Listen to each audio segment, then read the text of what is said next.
Земјоделците од Кочанско максимално ги користат убавите временски услови за што побрзо извршување на сеидбената кампања на оризовата култура. Поголем дел од нивите се изорани и спремни за полнење со вода, која засега доаѓа од реките во Кочанската котлина.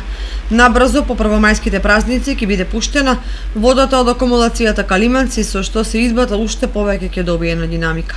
Денеска во полињата на Оризарско наидовме на земјоделци кои велат дека сеидбата се одвива според планот, ама земјоделци има се помалку, а и откупната политика е несоодветна. Сега за сега добро е, само една работа има, може да кажем слободно. Вадите не се направени.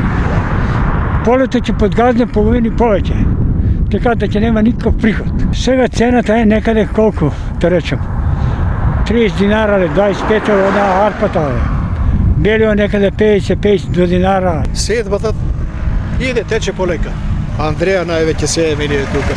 Во Кочанскиот регион пролетва под ориз ќе се посеат околу 3000 хектари, што е за 1400 хектари помалку од лани.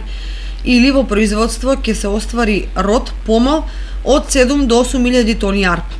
Како сето тоа ќе влијае на откупните цени на есен, за сега никој не коментира, меѓутоа логично е да се очекува зголемување на поверувачката и поскапо бело злато.